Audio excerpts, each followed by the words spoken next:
preparado, vamos a pasar al siguiente punto, que es la proclamación de la palabra en esta tarde. Les invito nuevamente a abrir nuestras Sagradas Escrituras. Encontramos en Números capítulo 12, del versículo 1 al 16. Vamos a leer de una forma alternada y nos reunimos todos en el versículo 16. Números capítulo 12, del versículo 1 al 16.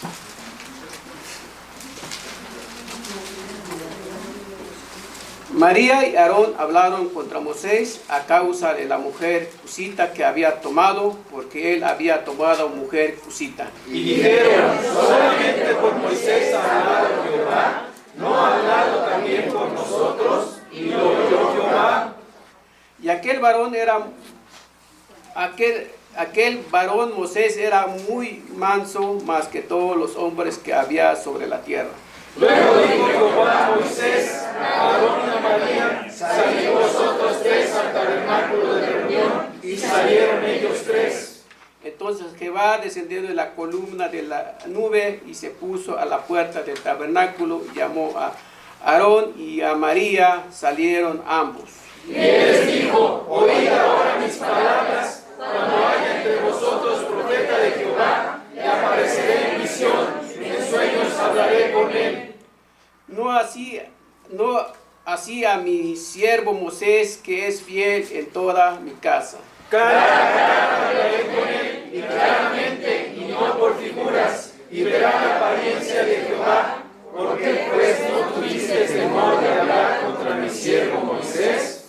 Entonces la ira de Jehová se encendió contra ellos y se fue. Y la nube se apartó del tabernáculo, y he aquí que María estaba leprosa como la nieve, y miró a Aarón a María, y he aquí que estaba leprosa. Y dijo a Aarón a Moisés: Señor mío, no pongas ahora sobre nosotros este pecado, porque locamente hemos actuado, hemos pecado. No quede ella ahora como el que nace muerto, que al salir del vientre de su madre tiene ya miedo consumida su carne. Entonces Moisés clamó a Jehová diciendo: te ruego, oh Dios, que le sanes ahora. Respondió Jehová a Moisés: pues si su padre hubiera escogido en su rostro, ¿no se avergonzaría por 7 días? Sea echada fuera del campamento por 7 días, y después volverá a la congregación. Así María fue echado del campamento 7 días, y el pueblo no pasó delante hasta que se reunió María con ellos. Después el pueblo partió de Serot y acamparon en el desierto de Parán. Amén. Respondemos, hermanos, con el himno número 44. Himno número 44. De la sección Las Santas Escrituras por el hermano Plutarco Arellano.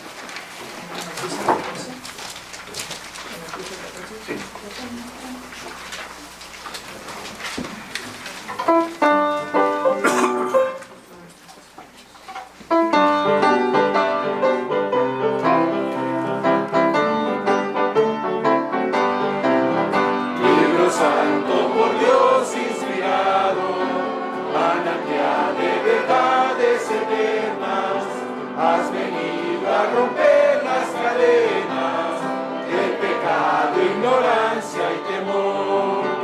Tú nos hablas de regias mansiones, de un destino feliz más allá. Manifiesto a la vista nos pones lo que el santo su Dios le dará. Es perfecto el mandato divino, rectamente encamina las almas al pequeño a quien tú tanto amas. Tus preceptos lo hacen crecer. Paz y gozo perfecto le has dado al mortal que en tus aguas bebió. Galardón inmortal ha logrado el que fiel tu mandato guardó. Sigue siempre brillando en el mundo, que a millones tu voz desconocen, y al fin que tu influencia y los gocen, en el mundo te haré singular.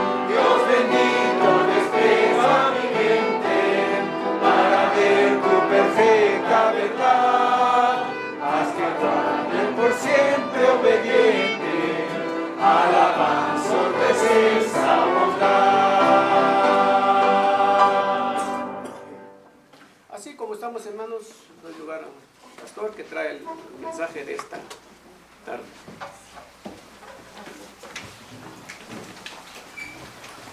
Tomen su lugar, por favor, hermanos.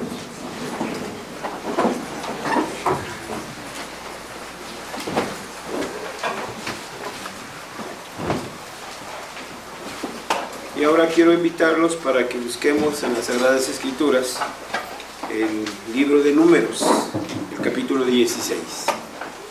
Números 16.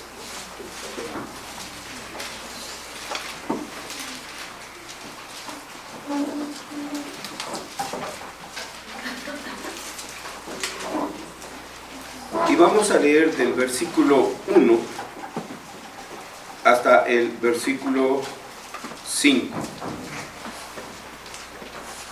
Lo leemos juntos, es un pasaje corto. Dice así: Coré, hijo de Isaac, hijo de Coat, hijo de Leví, y Datán, y Abiram, hijos de Eliab, y On, hijo de Pelé, de los hijos de Rubén, tomaron gente y se levantaron contra Moisés con 250 varones de los hijos de Israel, príncipes de la congregación, de los del consejo, varones de renombre. Y se juntaron contra Moisés y Aarón y les dijeron: basta ya de vosotros, porque toda la congregación, todos ellos son santos, y en medio de ellos está Jehová. ¿Por qué pues os levantáis vosotros sobre la congregación de Jehová? Cuando oyó esto Moisés se postró sobre su rostro y habló a Coré y a todo su séquito, diciendo: mañana mostrará Jehová quién es suyo y quién es santo, y hará que se acerque a él. Al que escogiere, él lo acercará a sí. Amén. Vamos a orar. Dios nuestro, Rey eterno y Padre nuestro, gracias te damos por habernos congregado en esta mañana en la comunión de los santos y concedernos el gozo y la bendición de ver los rostros del uno para con el otro, de estrechar la diestra del uno para con el otro. Gracias te damos también porque, conocedor de las necesidades espirituales que tenemos, has preparado, Señor, para nosotros pastos verdes surgidos de tu palabra. Y por eso, Señor, al ser leída y expuesta tu palabra, queremos pedirte que en tu misericordia tú envíes a tu Espíritu Santo para que abra nuestros corazones y nuestro entendimiento y podamos conocer tu voluntad y podamos entenderla, pero sobre todas las cosas, Señor, que podamos vivir haciendo tu voluntad. En el nombre de Jesús oramos. Amén. Amén. Bueno, el título ahí está: implicaciones sobre la tarea de la iglesia.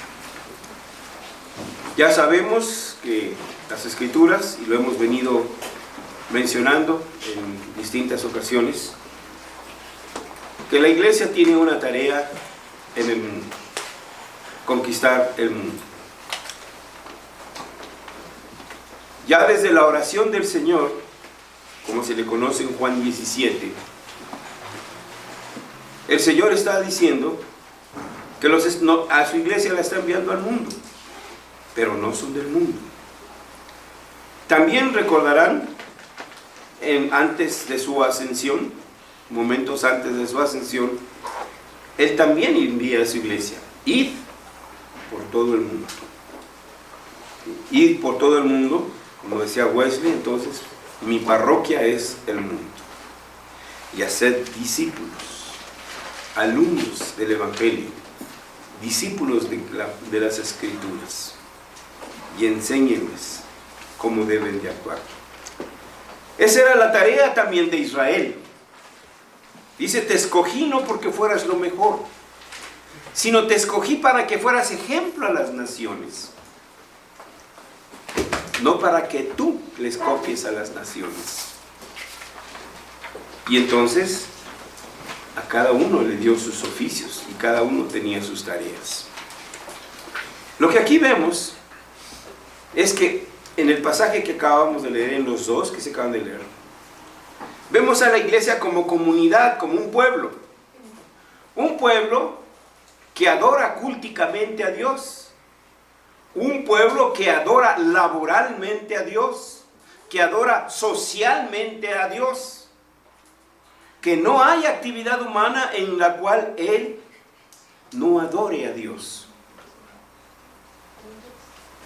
Y lo que vemos aquí es una rebelión de líderes.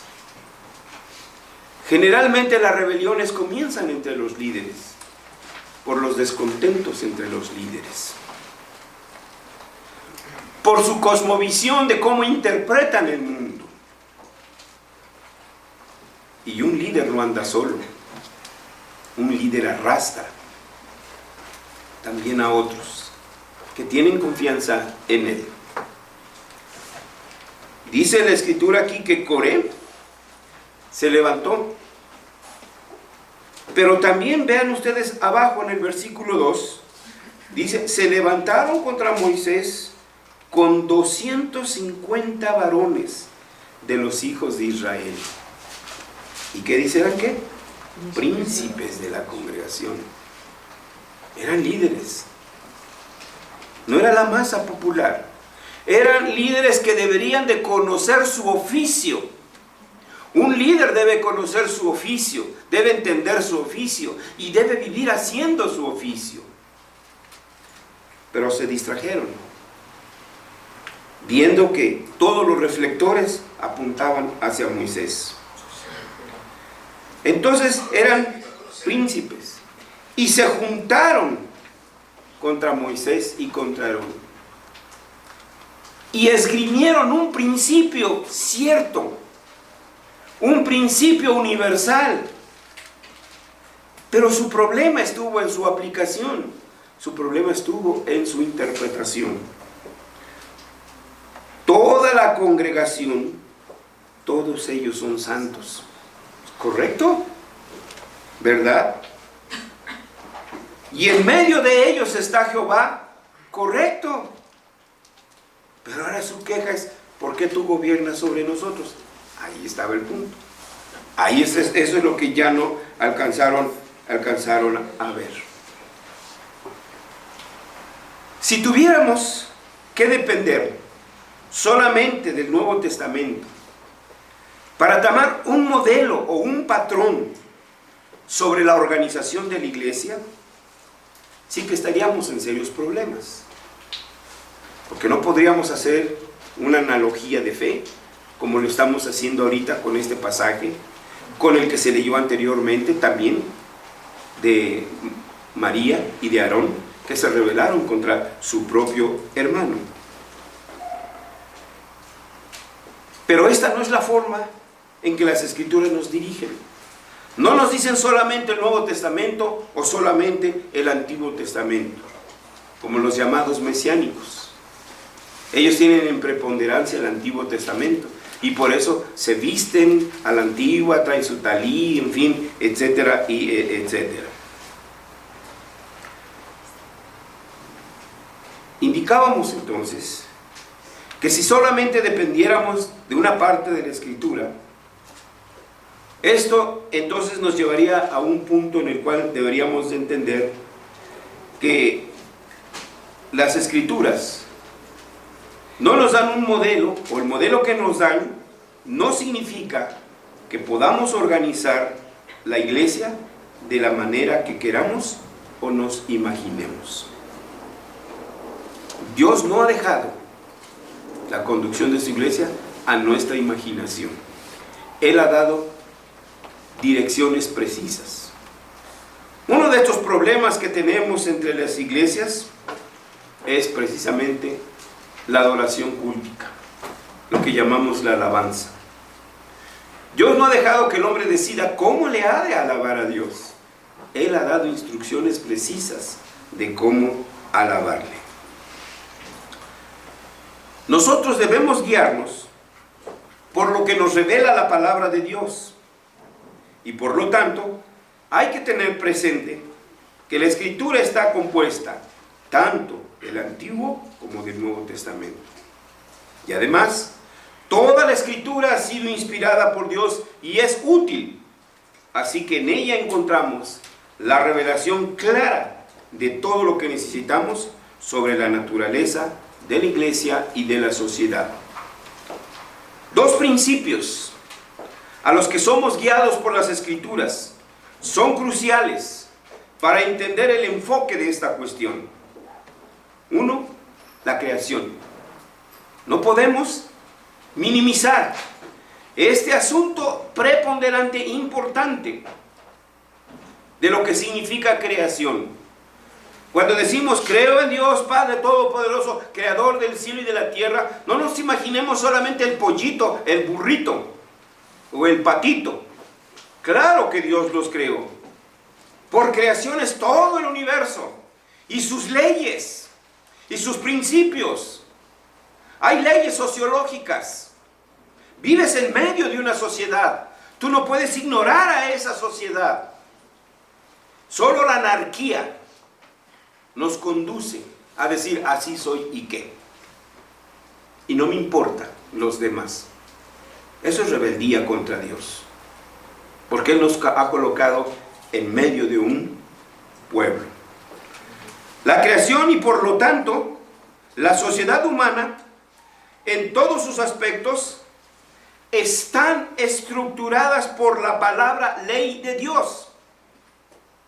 La naturaleza no es caprichosa. Está gobernada por un orden, ley cósmico. La sociedad humana tampoco puede ser anárquica. Tiene que tener principios direccionales.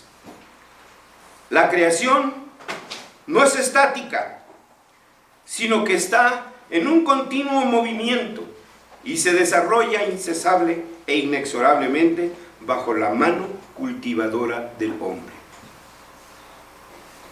Siendo creación de Dios, entonces, nosotros los hombres, por el mandato cultural, estamos mandados a desarrollar el progreso del universo. Y el hombre lo ha hecho y lo seguirá haciendo. El problema es, ¿bajo qué dirección? ¿Eres arquitecto? ¿Eres ingeniero? ¿Eres médico? ¿Quién es tu mentor? ¿Qué principios te dirigen? Eso es lo que hace entonces la diferencia. Estos dos principios que acabamos de mencionar. Uno, todo lo que hay aquí es creación. Dos, que todo está desarrollado por la obra del hombre. No podemos ignorar. No podemos ignorar a Einstein, no podemos ignorar a Pascal, no podemos ignorarlos. La pregunta es, ¿cómo fueron dirigidos? ¿Cómo están direccionados? Decíamos entonces que estos dos principios nos llevan a esperar un cambio en la sociedad humana, pero no como un principio dado por el hombre caído y permanentemente en corrupción, sino como la ordenanza dada por el Creador.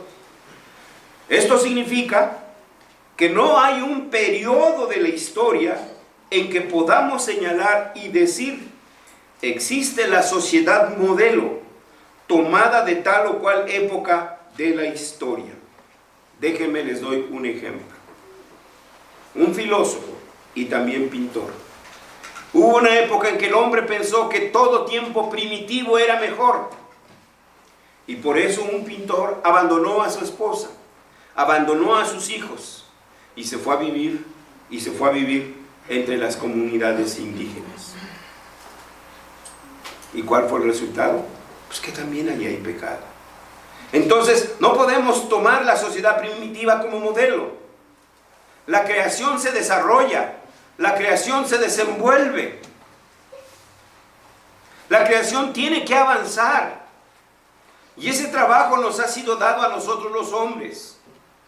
Pero no somos autónomos para decidir cómo vamos a hacer avanzar a esta sociedad, cómo vamos a hacer o cómo vamos a cumplir con este mandato cultural. Intentar congelar a la sociedad o cualquiera de sus elementos en cualquier momento histórico dado sería un acto de desobediencia a la palabra del Señor. No es lejos que escuchemos que algunos digan, todo tiempo pasado fue mejor. No es cierto. Tendrá sus momentos mejores, tendrá sus elementos mejores, pero también nuestra sociedad actual.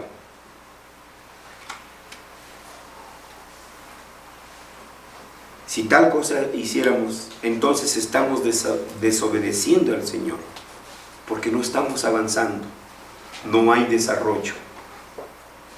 Estaríamos hablando de un enanismo sociológico. Esto quiere decir, como lo hemos dicho hace un momento, que no puede haber un modelo para la iglesia. Ahora vamos a la iglesia. Hablamos de la sociedad, ahora la iglesia. Hay un título de un libro de historia reformado que me gusta. Dice, la iglesia en la historia. No historia de la iglesia. De D.K. Kuyper, ¿sí? Sino cómo es que se ha desenvuelto la iglesia en la historia. Cómo ha dado su testimonio a través de la historia la iglesia. ¿Ha sido fiel con su mensaje? ¿Ha sido fiel con su aportación? Vivimos en una sociedad y también debemos entonces actuar para el bien de esa comunidad. Entonces, decíamos que no puede haber un modelo para la iglesia, que es una comunidad viva, que surja solamente de la mano de la obra humana.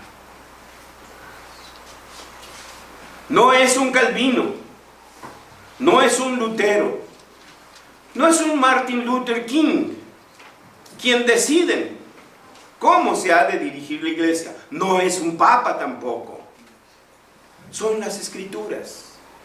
Ellas son las que nos dan dirección, las que les dan entonces estructura. La iglesia debemos de tenerlo muy presente. No funciona como una comunidad estructurada por la sociedad. La sociedad no nos dio permiso de ser iglesia. Segov no nos dio permiso de ser iglesia. No tiene esa facultad de hacerlo. Tiene sus propias funciones.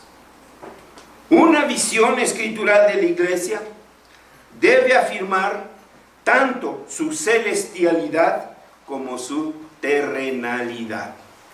Aquí hay un punto, hermanos, que a veces apuntamos tanto a lo celestial que se nos olvida que somos hombres de carne y hueso, y que como hombres de carne y hueso tenemos esposa, tenemos hijos, y que se nos ha dado el cuidado de esa esposa y se nos ha dado el cuidado de ese hijo.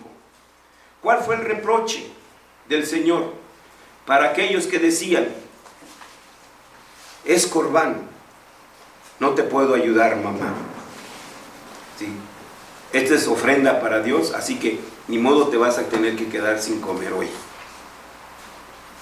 Y el Señor le respondió acremente, hipócritas, ¿por qué es necesario hacer lo uno sin dejar de hacer lo otro?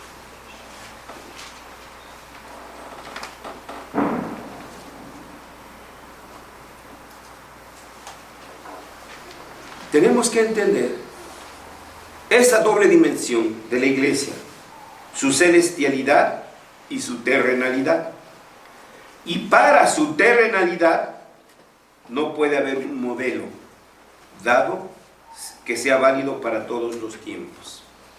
La manifestación estructural de la iglesia está sujeta a la ley del desarrollo de la creación, a la que está sujeta también toda la creación.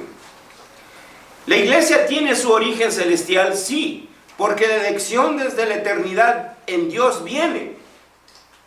Que Dios desde la eternidad nos eligió. Y en la temporalidad pagó nuestro rescate por el sacrificio de nuestro Señor Jesucristo. Pero también ese segundo Adán nos muestra la terrenalidad de la iglesia. Porque habiéndonos rescatado del mundo, nos envía otra vez al mundo. Pero para transformar al mundo. no para ser arrastrados por los modelos del mundo. Esa es nuestra tarea, ser ejemplo a ellos, no ellos para nosotros. Por eso debemos de entender que este desarrollo de la creación no es autónomo. No existen los llamados caprichos de la naturaleza. La creación está sujeta al orden ley cósmico establecido por Dios. El hombre no puede hacer lo que le guste o lo que se le antoje con la creación. El Adán, el hombre, también está sujeto a la ley que estructura a toda la creación, incluida la sociedad humana. Miren esos patanes que se autodenominan anárquicos. ¿Por qué no van y le rompen la cara a aquellos que les han ofendido? ¿Por qué tienen que ser a los demás? ¿Por qué le estorba a usted? ¿Por qué le estorba a mí? Que yo no puedo llegar a mi trabajo, que yo no puedo llegar acá, allá, no puedo hacer ello. Yo no le hice nada. Y entonces creemos que nosotros podemos hacer lo que queramos porque somos autónomos. Un ejemplo podemos tomar en la forma del Estado, y esta puede variar mucho. Un Estado puede estructurarse, puede manifestarse desde una monarquía absoluta, donde gobierna solamente el rey, o la dictadura, porque también hay dictadores. También tenemos estructuras como la monarquía constitucional, ejemplos Inglaterra, o a la democracia moderna de Estados Unidos, de México, etc. En fin, en todas sus formas. Pues sea un Estado monárquico o sea un Estado democrático, estos están sujetos a la ley estructural de la palabra de Dios para la creación, la cual garantiza que el Estado, a través de todos los cambios en la forma, siempre tendrá su carácter especial como Estado. Siempre lo identificará como Estado. Como luego se dice por ahí, la mona, aunque se vista de seda, mona se queda. Ponga usted, ¿sí? Vista usted, por ejemplo, no sé, nada más cito un ejemplo, a una gorila con el vestido de boda que usó Lady Di. Yo creo que usted no se confundiría y no le diría, hola Lady Di. Será siempre una gorila. Bueno, es así cuando respetamos cada una de las estructuras. Sea la manifestación que tengamos, el Estado tiene que mantener ese orden, esa ley. Podríamos citar otras estructuras. Podríamos citar otros ejemplos. Para el hombre, ignorar estas leyes estructurales en su ordenamiento de la sociedad es actuar de una manera que destruya e interrumpa la sociedad. Esto es cierto también para la organización de la iglesia. Se habla de derechos humanos. Sí, señor. Pero ¿no también yo tengo derechos humanos? ¿No me garantiza la Constitución de que tengo libre tránsito por ser nativo de aquí? ¿Por qué entonces unos patanes me interrumpen ir a mi trabajo? ¿No tengo yo también derecho de ser protegido por la ley? Se habla también que se deben de proteger los derechos humanos de aquellos que son tomados por las autoridades civiles. ¿Y los policías no son hombres de carne y hueso? ¿No les duele? ¿No les sale sangre cuando les avientan una piedra? ¿No tienen derechos humanos? ¿Cómo entonces los ponen así ahí? Ponte allí quietecito para que te avienten las bombas Molotov. Entonces, ven, eso es precisamente cuando somos ordenados por la ley. ¿Qué dice Romanos? Que la ley ha sido puesta para castigar ¿a quién? Al malhechor. Hay estructuras, hay leyes que se tienen que cumplir. Bueno, esto también funciona para la sociedad. Te digo, para la iglesia. La iglesia de Jesucristo, el cuerpo glorioso de Cristo, nunca, pero nunca debe olvidar que la iglesia es una comunidad que abarca toda la vida. Somos una comunidad. ¿Cuándo lo vamos a entender, hermanos? Que somos una familia. ¿Cuándo lo vamos a entender? ¿O no extraña mamá a su hijo cuando se va? ¿No se acuerda cuando se levantaba y lo veía en su cama? ¿No se acuerda cuando desayunaba con usted?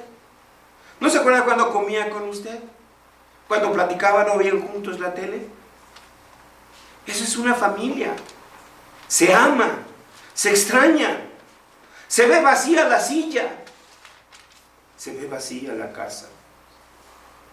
Es lo que quiere que el Señor entendamos, que eso es la iglesia también. Somos una comunidad.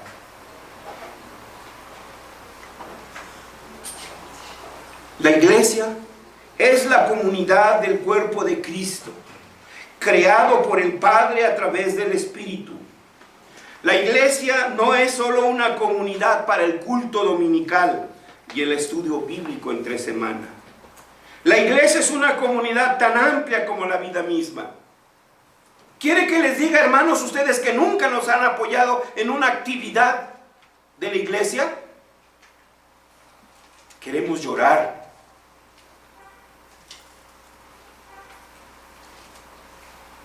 Tres gatitos aquí, 2 gatitos allá. Y miren cuántos somos. Porque no entendemos el apoyo a la comunidad. Yo no soy músico, pero apoyo a los músicos. No soy pintor, pero apoyaré a los pintores. Cada que yo tenga oportunidad, allí estaré para apoyarte, porque eres mi hermano. Porque tú estarás dando testimonio del Evangelio a través de su música, a través de tu canto, a través de tu trabajo como doctor, a través de tu trabajo como maestro. Cuenta con mi apoyo, porque tú eres iglesia y yo soy iglesia. Y eso es lo que no hemos visto. Ese no es asunto mío. No me interesa. Solo cuando somos protagonistas, entonces sí queremos que todos nos estén viendo, que todos nos apoyen. Es algo que tenemos que aprender, hermanos. Si para nosotros iglesia significa solamente una organización para la adoración cúltica, para las oraciones, para las predicaciones y administración de los sacramentos, en otras palabras, si la iglesia solamente es una organización de culto, o como alguien nos escribió por ahí, institución religiosa, entonces hemos reducido el alcance de la iglesia. Y esto no es lo que hacen las Escrituras. De manera que cuando nosotros leemos iglesia en nuestras Biblias, pensamos automáticamente en una organización cúltica. Entonces estamos leyendo mal nuestra Biblia, porque eso no es lo que revelan las Escrituras. Ahí la Biblia, la poderosa palabra de Dios, iglesia significa una comunidad de toda la vida y para toda la vida. Cuando ustedes están aquí y hacen profesión de fe, juran estar con su iglesia y estar con su iglesia hasta que la muerte nos separe, como luego dicen.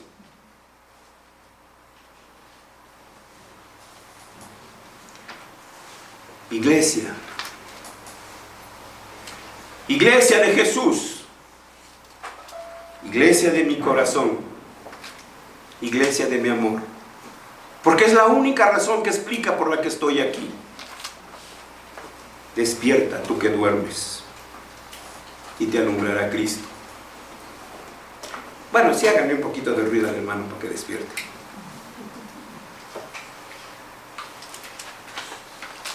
Despertemos, hermanos, para que entendamos que nuestra tarea como iglesia es ser una comunidad de fe que penetra en todas las estructuras de la sociedad humana para rescatarlas, restaurarlas y redirigirlas. Cuando leemos en nuestros catecismos cuál es el fin principal del hombre, glorificar a Dios. Sí, pero ¿cómo le vas a glorificar? No es solamente con aleluyas y alabanzas. Sí, hay que aleluyar, pero también con nuestros trabajos en el reino de Dios, expandiendo el reino de Dios. Iglesia de Jesucristo, la Escritura dice: conviértanse ellos a ti y no tú a ellos. Entonces, ¿por qué tú eres un arrastrado? ¿Por qué no puedo usar otro término? Porque te dejas arrastrar, tienes modelos. Otros son tus maestros, otros sus senseis o sonsones. Esos son los que te dirigen, esos son los que te comandan. ¿No te has dado cuenta? Y dices que eres tú. No, tú no eres tú. Tú eres la imagen de ellos. Tú eres el reflejo de ellos. Y eso es de lo que debemos de darnos cuenta. Por eso el Señor les dice: conviértanse ellos a ti y no tú a ellos. Nosotros debemos de ser ejemplo y reto de fe para ellos. La iglesia es una comunidad que penetra en el mundo, pero distinta del mundo y de la incredulidad del hombre. La iglesia vive en santidad en el mundo, pero no aislada del mundo. Vean el equilibrio. Esto plantea un doble desafío para nosotros hoy. Por un lado, renovar la iglesia como una comunidad que abarca la totalidad de la vida. Y por el otro, ser una comunidad que penetra en el mundo entero. El segundo principio es que dentro de esta comunidad siempre hay una variedad de ministerios u oficios a través de los cuales los miembros sirven a Cristo en comunidad. En la iglesia no hay lugar para el protagonismo individual. No hay lugar para el ostracismo laboral. Me alejo, me voy. No hay lugar para la alabanza yoísta. Yo hice, yo fundé, yo hago, yo esto, yo lo otro. Eso es egoísta. No hay nada de esto en la verdadera iglesia de Cristo. Las posibilidades para servir en la iglesia son tan amplias como la vida misma. Se puede servir en ella no solo predicando y enseñando la Biblia, que es una tarea noble, por supuesto. Esto ni siquiera tiene una santidad especial. Es un trabajo tan común como lo serían los demás. Tómese nota. Donde quiera que los hombres se comprometan en la tarea del pacto de desplegar la gloria de Dios en la creación, ahí es un lugar para servir al cuerpo de Cristo. El ingeniero, el doctor, el maestro, el secretario, el recolector de basura. Yo los admiro bastante, hermanos. Yo no sé cuándo descansan estos hombres. Y todos los días, por lo menos en mi colonia, 7, 7:30, ya están ahí. Ya en mi colonia. ¿A qué horas llegarían a su trabajo? ¿A qué horas llegarían para sacar su camión? Imagínense, ¿no? Pero están, óiganlos. Llueva, ahí están, hermanos. ¿Sí? Bueno, ellos lo harán por otros motivos, pero nosotros debemos entender por qué motivos. Pues entonces, aún el recolector de basura, el campesino, así como el pastor, todos tenemos un llamado para servir a Cristo. Un llamado santo para desempeñar cada uno de sus oficios, pero desde la perspectiva del orden ley cósmico. establecido por Dios para la creación y todas las estructuras de la sociedad humana. Tú no puedes ser maestro como tú quieras con tus modelos. Tu primer modelo es la Escritura. Y así cada una de las carreras. Y en todas estas formas de servicio, cada uno de ustedes y yo estamos llamados, en principio, a un ministerio comunal.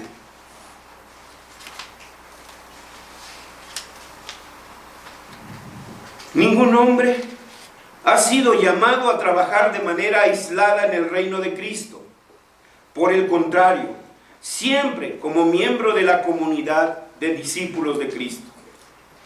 El llamado no es hacia los creyentes individualistas, dispersos y aislados dentro del mundo, sino para una comunidad de cristianos que juntos, unánimes, hombro con hombro y codo con codo, unen sus esfuerzos para penetrar en el mundo.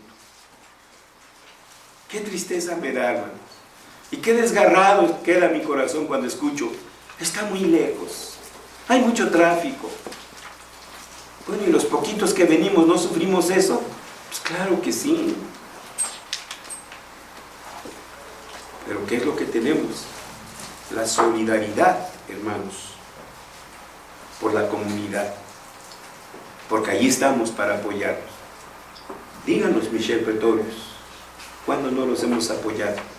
Y yo no toco ni las puertas, ¿sí? Pero allí estoy echándoles porras, y estaré echándoles porras. Y así en cada uno de los demás tenemos que apoyar, hermanos.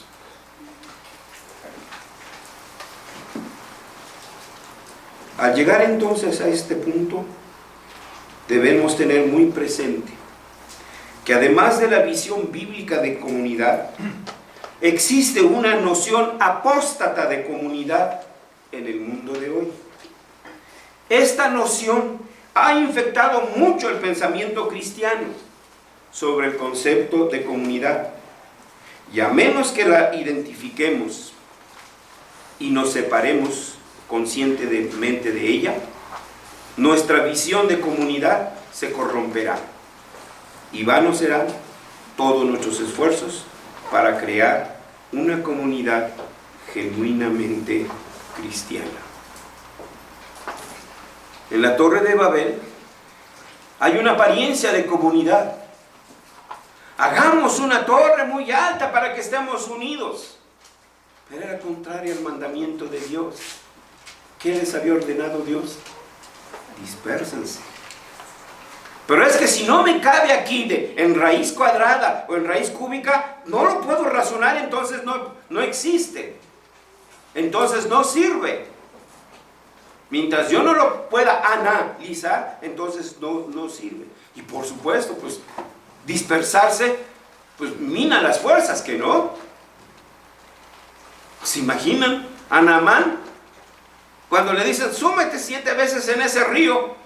Vean cómo están los ríos ahorita con la lluvia, todos achocolatados. Y dice, súmete allí. Un príncipe que podía bañarse en un jacuzzi y lo mandan allá.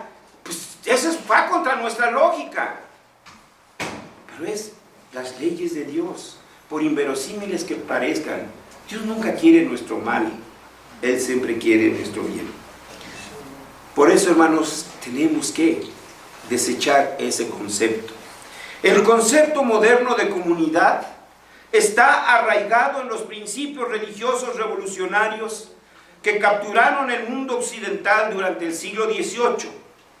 Este ideal apóstata de comunidad se funda en el ideal de la soberanía popular, que la voluntad del pueblo gobierne. Se oye muy bonito, hermanos, pero en realidad no es el pueblo el que gobierna. Usan el pueblo para justificar sus acciones, que es muy distinto.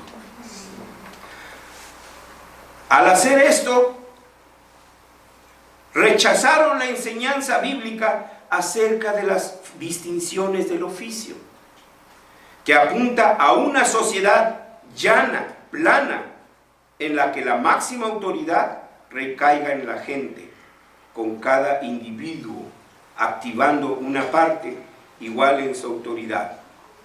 Esa era la posición de Coré. Todos somos iguales.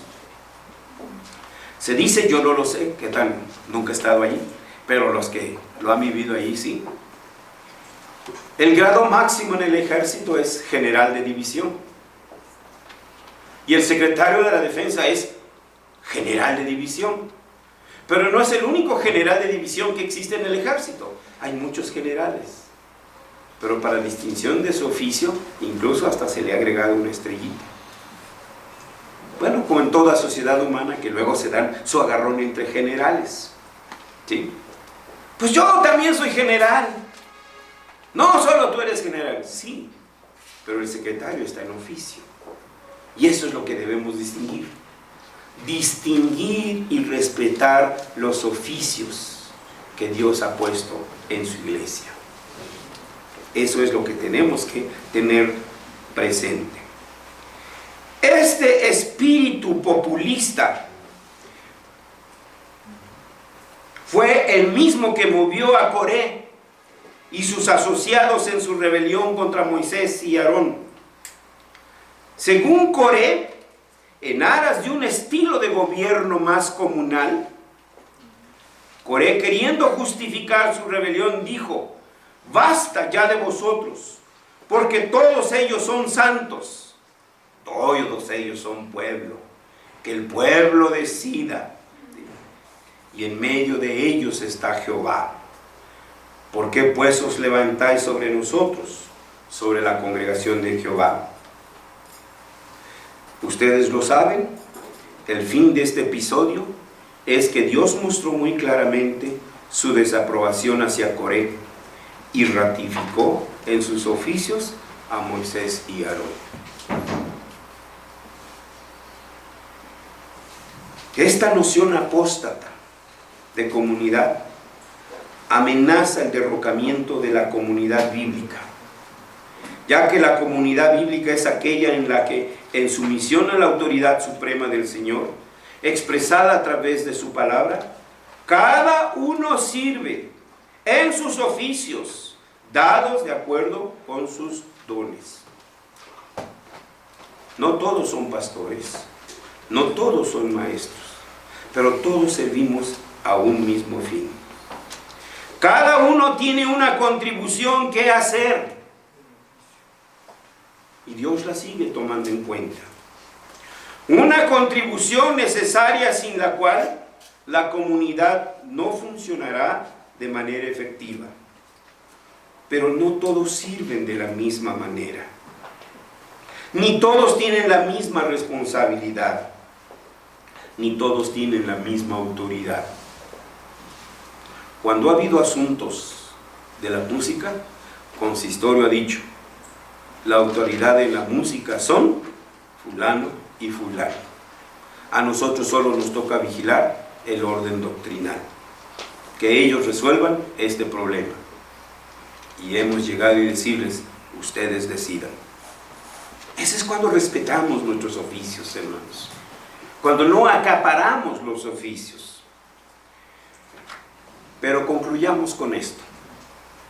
Eso sí, advertencia para los que están en autoridad: no se nos han dado manos libres.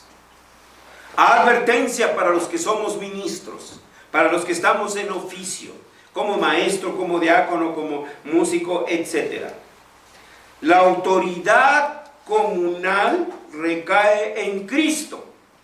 Él es la cabeza de su iglesia y es Él quien divide esta autoridad. Y es Él quien divide esta responsabilidad correspondiente entre los miembros y los da como Él quiere. A mí siempre me gustaron y me siguen gustando los clavados.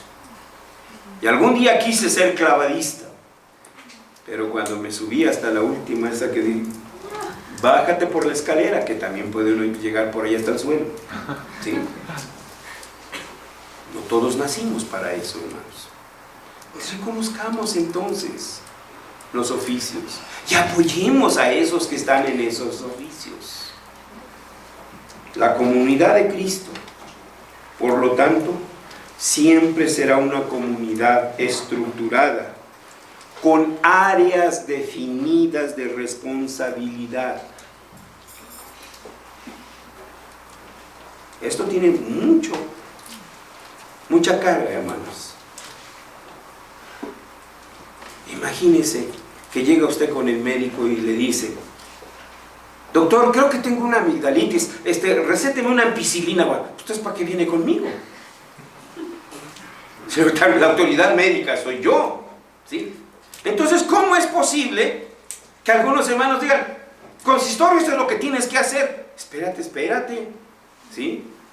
Entonces sí debemos de entender, hermanos, cuáles son los límites de nuestra responsabilidad. Nunca la iglesia es una comunidad en la que cada uno haga lo que considere correcto en una situación dada. Pues tú decidiste así, pero yo lo voy a hacer así. Bueno, ahí están los ejemplos. Ahí está Coré y ahí está María. La justicia de Dios vendrá más tarde o más temprano. Quiere el Señor que aquí no haya Corés, ni haya Marías ni Aarones que se rebelen contra aquellos a quienes Dios ha puesto a dirigir a la iglesia en sus distintos oficios y responsabilidades. Honremos y respetemos a aquellos que nos presiden. Vamos a orar. Buen Dios y Padre nuestro, gracias por tu palabra, gracias por recordarnos que no solo somos tu amoroso cuerpo, al que amas y que llamas también la esposa, sino que somos una comunidad para amarnos los unos a los otros. Somos una comunidad para apoyarnos los unos a los otros. Somos una comunidad para defendernos los unos a los otros. Somos una comunidad para trabajar juntos, unidos por tu reino y por tu Rey, nuestro Señor Jesucristo, en quien oramos. Amén. Amén.